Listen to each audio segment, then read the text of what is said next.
खिल्डी वृक्ष से संबंधित बहुत सारे प्रश्न एग्जाम में पूछे जाते रहते हैं और आज के इस वीडियो में हम वही सीखने का प्रयास करेंगे। चलिए स्टार्ट करते हैं। सबसे पहले खिल्डी वृक्ष की कुछ विशेषताएं, खिल्डी वृक्ष राजस्थान में किस क्षेत्र विशेष में सर्वाधिक पाया जाता है, उपनाम वगैरह क्या क्या है और भी कुछ तथ्य हम समझने का प्रयास करेंगे। वीडियो पूरा देखिएगा। खिल्डी से संबंधित ऐतिहासिक घटनाक्रम क्या क्या रहा, इसके खिल्डी से रिलेटेड कोई ऐतिहासिक आंदोलन कौन कौन से हुए, बलिदान कौन कौन से हुए, प्रतिवर्ष कोई मेला वगैरह आयोजित होता है या नहीं होता है, अलग अलग फैक्ट्स हम समझने का प्रयास करेंगे। तो वीडियो शुरू से लेकर लास्ट तक देखिएगा। खिल्डी से संबंधित कुछ महत्वपूर्ण तथ्य। खिल्डी राजस्थान का राज्य वृक्ष है। खिल्डी नामक जो वृक्ष है, खिल्डी वृक्ष की अलग अलग विशेषताएं आप यदि याद करना चाहें तो खिल्डी वृक्ष राजस्थान का, खिल्डी वृक्ष की विशेषताएं आपको समझनी। सबसे पहले खिल्डी राजस्थान का राज्य वृक्ष है। राजस्थान के पश्चिमी राजस्थान क्षेत्र विशेष में, उत्तर पश्चिमी राजस्थान क्षेत्र विशेष में ये वृक्ष सर्वाधिक मात्रा में पाया जाता है। आप राजस्थान का एक नक्शा देखते हो तो इस क्षेत्र विशेष में ये जो है, ये वाला भाग जो है, इस क्षेत्र विशेष में खिल्डी वृक्ष सर्वाधिक मात्रा में पाया जाता है। पश्चिमी राजस्थान, उत्तर पश्चिमी राजस्थान में खिल्डी वृक्ष मैक्सिमम रूप में पाया जाता है। सर्वाधिक मैक्सिमम खिल्डी वृक्ष पाया जाता है यहाँ पर इस क्षेत्र विशेष में। खिल्डी वृक्ष की विशेषता आप समझते हैं, इससे पहले इसकी कुछ सरल सरल से विशेषता भी याद कर सकते हैं। खिल्डी वृक्ष के उपनाम क्या क्या रहे हैं, खिल्डी वृक्ष की मुख्य विशेषताओं में इसका कोई वैज्ञानिक नाम वगैरह है तो क्या है, खिल्डी वृक्ष को राज्य वृक्ष घोषित कब किया गया, ये कुछ सरल सरल से प्रश्न जो बहुत बार एग्जाम में पूछ लिए जाते हैं वो भी आपको याद होने चाहिए। यह खिल्डी वृक्ष जो है, इस खिल्डी वृक्ष का उपनाम आप अगर याद करते हैं तो खिल्डी वृक्ष के अलग अलग उपनाम है। खिल्डी वृक्ष को समी वृक्ष भी कहा जाता है, समी वृक्ष भी कहा जाता है खिल्डी वृक्ष। समी के अलावा इसी खिल्डी वृक्ष को झाटी भी कहा जाता है। इसी खिल्डी वृक्ष को राजस्थान का राज्य वृक्ष भी कहा जाता है। राजस्थान का राज्य वृक्ष, राजस्थान का राज्य वृक्ष। इसी खिल्डी वृक्ष को रेगिस्तान का कल्प वृक्ष भी कहा जाता है।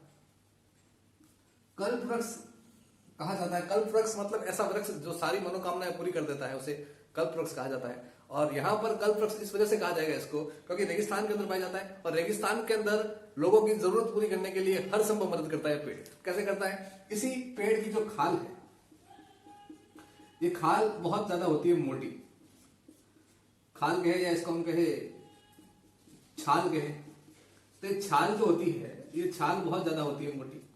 इस वृक्ष की जो जड़ें होती है वो गहरी होती है, काफी लंबी होती है, उनकी गहराई काफी नीचे तक रहती है ताकि जमीन से ना पानी को आसानी से वो खींच सके और विकास कर सके। तो जड़ें काफी गहरी होती हैं, छाल मोटी होती है। इसकी जो पत्तियां होती है, पत्तियां इस पेड़ की छोटी होती है और कांटेदार होती है।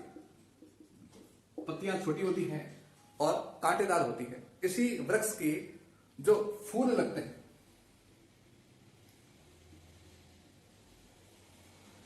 जो फूल लगेंगे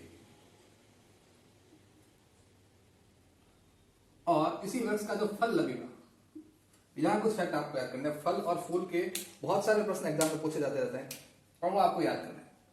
अभी खिल्डी वृक्ष कल्प वृक्ष क्यों कहलाता है? कल्प वृक्ष मतलब बहुत सारी जरूरतें पूरी करने वाला। तो इस वृक्ष की एक विशेषता यह भी है कि गर्मी के मौसम में, जेठ के महीने में जब भरपूर गर्मी पड़ती है, इस समय यह वृक्ष छांव देता है, छाया देता है।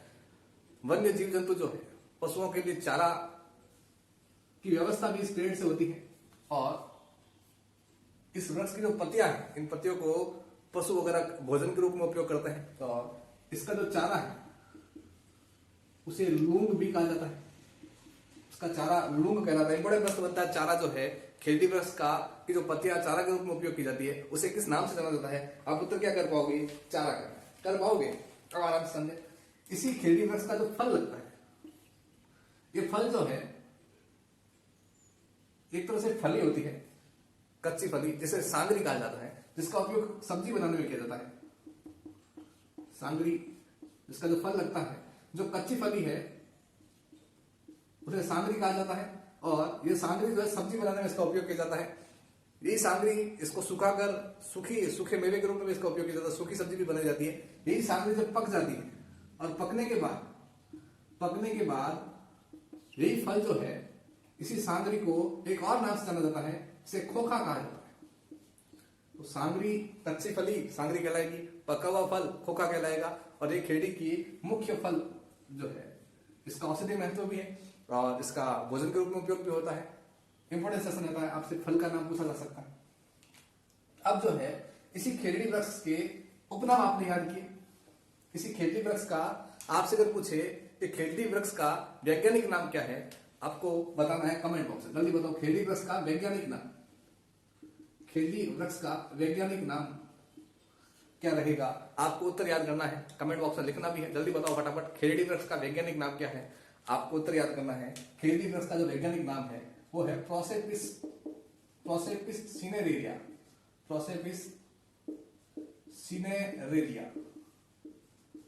सिनेरेरिया, ये जो है खेड़ी वृक्ष का वैज्ञानिक नाम आपको हो जाएगा। अब वैज्ञानिक नाम पूछे, आपने ये उत्तर कर लिया। अब इसी खेड़ी वृक्ष का व्यापारिक नाम पूछ ले आपसे। खेड़ी वृक्ष का व्यापारिक नाम आपसे पूछे तो आपको उत्तर याद करना है कांडी। खेड़ी वृक्ष का जो व्यापारिक नाम है वो है कांडी। खेड़ी वृक्ष को कांडी नाम से भी जाना जाता है, सिंध प्रदेश के उधर आसपास कांडी नाम से भी जाना जाता है। इसी खेड़ी वृक्ष को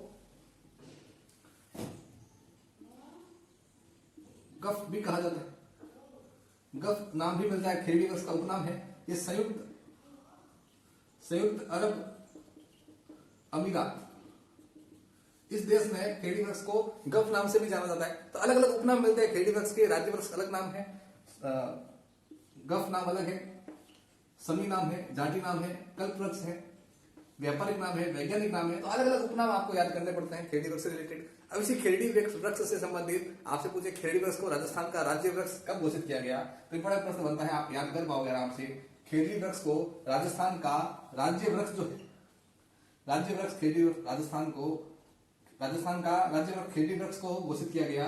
आप तारीख याद कर सकते हो, 31 अक्टूबर 1983, 31 अक्टूबर 1983 को राज्य वृक्ष, 1983 में राज्य वृक्ष खेड़ी को बनाया गया, राज्य पुष्प रोहिड़ा घोषित किया गया। इस तरह से 1983 वाली डेट आप याद कर सकते हो, राज्य वृक्ष घोषित किया गया। अब इसी खेड़ी वृक्ष की पूजा भी की जाती है। अलग अलग प्रमाण मिलते हैं, अलग अलग तथ्य मिलते हैं, वो भी आपको सारे याद करने हैं। राजस्थान के अंदर एक महत्वपूर्ण त्योहार मनाया जाता है, दशहरा का त्योहार। और दशहरा का जो त्योहार है, दशहरा का जो पर्व है, इस दशहरा के पर्व पर खेड़ी नामक वृक्ष की पूजा भी की जाती है। तो खेड़ी की पूजा किस अवसर पर की जाती है? आपसे अगर प्रश्न पूछ ले तो आपको उत्तर याद करना है, दशहरा के अवसर पर। दशहरा के अवसर पर शस्त्र पूजन का काम भी किया जाता है। दशहरा के अवसर पर खेड़ी वृक्ष की भी पूजा की जाती है। दशहरा का आयोजन कब होता है? राजस्थान में दशहरा का मेला सर्वाधिक कहाँ प्रसिद्ध है? ऐसा सरल प्रश्न भी आप याद कर पाओगे। यहाँ आपसे पूछे अगर कि राजस्थान में दशहरा मेला सर्वाधिक प्रसिद्ध कहाँ का दशहरा मेला, तो आपको करना है कोटा। और कोटा के अंदर दशहरा मेला किसके शासनकाल में शुरुआत की गई इसकी? वहां भी आपसे प्रश्न पूछे अगर ऐसा कि कोटा के अंदर दशहरा मेला की शुरुआत किस राजा के शासनकाल में की गई, तो आपको उत्तर याद करना है उम्मेद सिंह। कोटा के महाराज उम्मेद सिंह के समय कोटा दशहरा मेला शुरू हो किया गया। और आज भी राजस्थान में सबसे प्रसिद्ध दशहरा मेला जो है कोटा का है। भारत में सबसे प्रसिद्ध दशहरा मेला मैसूर का है, राजस्थान में कोटा का है। दशहरा का आयोजन जो है आश्विन महीने की शुक्ल पक्ष की दशमी को किया जाता है। आश्विन शुक्ल दशमी को दशहरा मेला का आयोजन किया जाता है। और इसी दशहरा मेले पर शस्त्र पूजा के साथ साथ खेड़ी वृक्ष की भी पूजा की जाती है। इसी दशहरा के पर्व पर एक पक्षी है नीलकंठ नाम से, उसे लील टांस भी कहा जाता है। इस पक्षी के दर्शन भी शुभ माने जाते हैं। तो इस तरह से काफी तथ्य आप याद कर पाओगे खेड़ी से रिलेटेड, दशहरा से रिलेटेड आप आराम से याद कर पाओगे। दशहरा महोत्सव, दशहरा मेला पर इस खेड़ी वृक्ष की पूजा की जाती है। खेड़ी वृक्ष की पूजा दशहरा के पर्व पर की जाती है। इसी खेड़ी वृक्ष को बचाने के लिए, खेड़ी वृक्ष की बचाने के लिए एक ऐतिहासिक बलिदान हुआ। बहुत सारे प्रश्न एग्जाम में पूछे जाते रहते हैं, वो भी आप आराम से याद कर पाओगे। इस खेड़ी वृक्ष के रिलेटेड ऐतिहासिक घटनाक्रम आपको याद करना चाहे तो मारवाड़ के अंदर एक आंदोलन हुआ जिसके कहते हैं मारवाड़ का चिपको आंदोलन। मारवाड़ का चिपको आंदोलन, ये आंदोलन हुआ लगभग 1730 में। 1730 ईस्वी में मारवाड़ का चिपको आंदोलन हुआ, जहां मारवाड़ के अंदर तत्कालीन शासक थे राठौड़ राजवंश के अभय सिंह राठौड़। अभय सिंह राठौड़ ये मारवाड़ के राजा थे। अभय सिंह मारवाड़ के शासक थे। इनके शासनकाल में 1730 में जोधपुर जिले के अंदर एक गांव है खिजड़ली गांव। खिजड़ली गांव, इसी खिजड़ली गांव के अंदर खेजड़ी वृक्ष को काटा जा रहा था, जहाँ खेजड़ी वृक्ष को काटने से लोगों ने मना किया, विरोध किया। बाद में फिर भी इस पेड़ को काट दिया गया विरोध करने के बावजूद।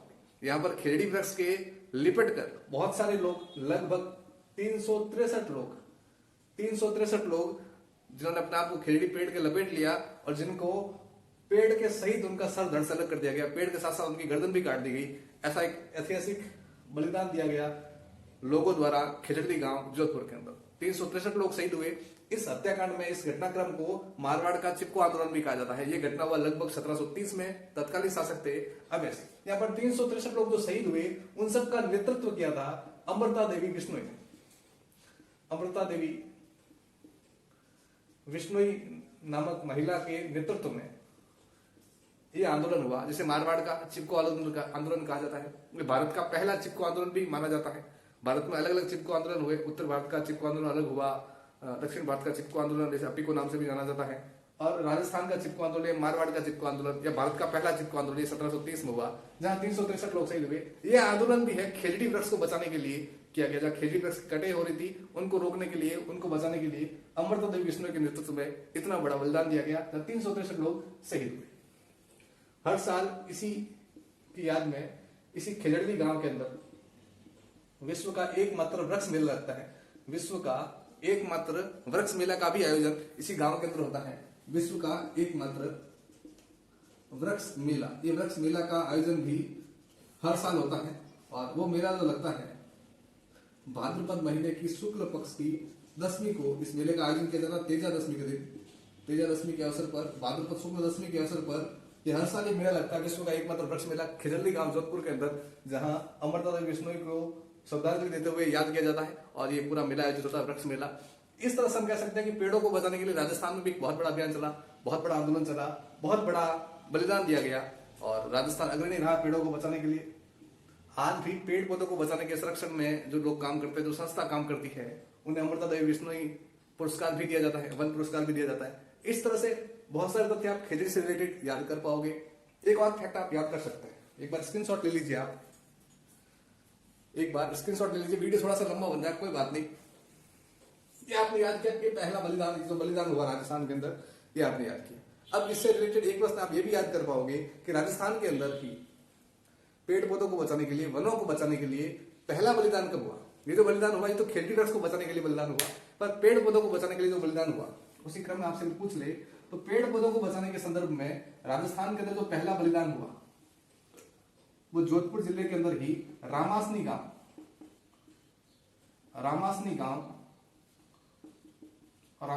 के अंदर लगभग 1609 ईस्वी में रामासनी गांव के अंदर कर्मा और दो लोगों के नाम आपको याद करने हैं, कर्मा और गौरा।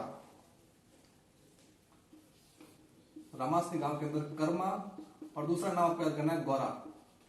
इन दोनों के द्वारा बलिदान दिया गया और पेड़ पौधों को बचाने के लिए ये पहला बलिदान माना जाता है राजस्थान के अंदर। वनों की रक्षा के लिए पहला बलिदान 1609 में दिया गया रामासनी गांव जोधपुर के अंदर कर्मा और गोरा नाम दो लोगों द्वारा। और ये तो सबसे पहला था। सिमिलरली आपसे पूछ लेता है, अमृता देवी बिश्नोई के नेतृत्व में सबसे बड़ा आंदोलन हुआ, ये जो मारवाड़ का चिपको आंदोलन कहता है, राजस्थान का चिपको आंदोलन भी ये कहलाता है। अब इसके बाद एक दो प्रश्न आप और याद कर पाओगे। इसी खेजड़ी वृक्ष का जो फल है सांगरी कहलाता है। इसी खेजड़ी वृक्ष का जो फूल है, इससे फूल से रिलेटेड आप 2-3 प्रश्न आप याद कर सकते हैं।